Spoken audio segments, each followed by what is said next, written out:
Truth Social seems to be the most interesting place to be these days. Seems like Israel angered Donald Trump by defying his orders and embarrassing him in front of the entire world. Take a look at that. Let's break down those social media posts for you one by one. Now, Donald Trump had proudly congratulated the entire world whilst announcing a complete and total ceasefire between Israel and Iran, calling it the end of the 12-day war.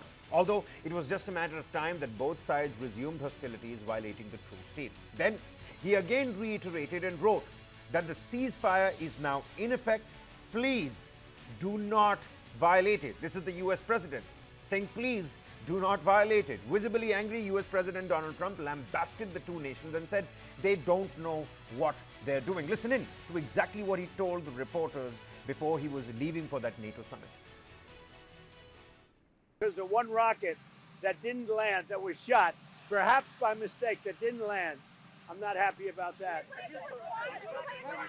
You know what? We basically have two countries that have been fighting so long and so hard that they don't know what they're doing. Do you understand that? Well, that's the US president dropping the F-bomb live on camera and trying to downplay tensions. Trump had earlier reassured the world Israel will not attack Iran. All planes will turn around and head home. He even mimed a cheeky plane wave. He said the Israeli planes will do a friendly plane wave and then they'll come their way back. The ceasefire, he affirmed, is in fact in place. And earlier in the day, Donald Trump had warned Israel directly, do not drop bombs. That would be a major violation. But Tel Aviv appeared to ignore the ultimatum, sparking renewed tensions later on as well. That's how the day sort of unraveled, at least on Truth Social, and Donald Trump left red-faced amidst these tensions and hostilities. Meanwhile, he's already in The Hague attending that NATO summit. What might come out from there? Well, Voucher News9 to bring you all the latest details. But in a highly coordinated and largely secretive strike dubbed Operation Midnight Hammer, the United States deployed 5 of its lesser-known, elusive advanced weapon systems. Let's tell you exactly what these 5 less used, less known elusive weapon systems were. These weapon systems were used alongside the Tomahawk cruise missiles and GBU-57 bunker busters to hit Iran's key nuclear sites, Fordo, Natanz and Isfahan. Now, the AGM-88E, AARGM, is the anti-radiation missiles launched by escort fighters suppressed Iranian air defenses to shield B-2 bombers. Miniature air-launched decoys, that's very important again. Miniature air-launched decoys mimicked US fighter jets on radar, neutralizing Iranian integrated air defense systems. Then you've got the AGM-158. This is the JASSM stealth cruise missiles with over 900-kilometer range that stood by as backup. F-35s were armed with these particular missiles, the AGM-158 JASSM. Then you also have the AGM-154 JSOW. This is the glide bombs that were kept ready to strike Iranian air bases in case the enemy jets were scrambled, but these were never fired.